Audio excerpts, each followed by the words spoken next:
राजा पाटील, यशवंत जेमसे, विकास खैरनार, भारत तांदळे, परेश म्हात्रे, रायगड एलसीबीचे कोहिनूर हिरे, कौतुकांचा वर्षाव।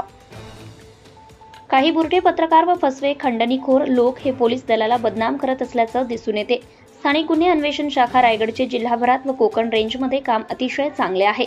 सदर विभागाने गेल्या वर्षापर्यंत आणि याही वर्षात घडलेल्या चोऱ्या, घरफोड्या, चेन स्नॅचिंग मधील इराणी आरोपी तसेच MP, UP व महाराष्ट्रातील इतर जिल्ह्यातून आरोपी पकडून आणण्यात त्यांना यश मिळाले।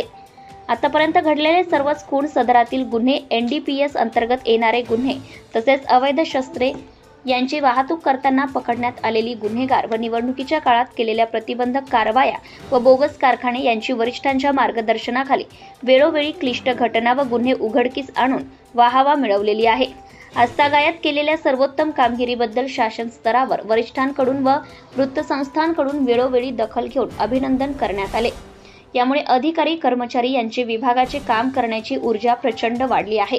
परंतु त्यामुळे गुन्हेगारांचे संबंध किंवा अवैध धंद्यांच्या संबंधात असलेले काही लोक जाणून बुजून स्थानिक गुन्हे शाखेला टार्गेट करत असून त्यांची प्रतिमा कशी मलिन होईल आणि त्यांना जनमानसात मिळणारा विश्वास व मानसन्मान तसेच वरिष्ठांकडून मिळणारी कौतुकाची वागणूक कशी कमी होईल आणि त्यांच्या मर्जीतील लोक वरिष्ठांच्या आजूबाजूला ठेवून आपली मक्तेदारी कशी ठेवता येईल याकरिता खात्यातील देखील काही फितूर बांडगुळ प्रयत्नात असल्याचे दबक्या आवाजात चर्चा आहे।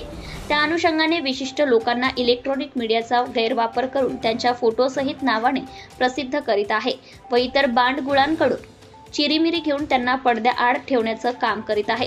तरी भविष्यात गुन्हेगारीला आळा घालण्याच्या कामाला यामुळे खीळ बसण्याची शक्यता नाकारता येत नाही। असे विपरीत कार्य व अपप्रचार होत असल्याने संबंधित विभागातील अधिकारी, कर्मचारी यांचे मनोबल कमी होऊ शकते। आपण सर्व सहकारी तसेच पोलीस दलाच्या पाठीशी असणाऱ्या सर्व हितचिंतकांना नम्र विनंती आहे की कोणीही अशा घटना किंवा गोष्टी तसेच विभागातील अधिकारी, कर्मचारी यांची प्रतिमा मलिन होईल असे कोणतेही आक्षेपार्ह संदेश कोणतीही पुष्टी तथा खातरजमा केल्याविना प्रसारित करू नये असे आवाहन करण्यात येत आहे। राज्याचे मुख्यमंत्री, उपमुख्यमंत्री, पोलीस महासंचालक, कोकण विशेष पोलीस महानिरीक्षक हे आपल्या निदर्शनात आणून देत आहे। महाराष्ट्र न्यूज लाईव्ह साठी रिया खराडे, रायगड।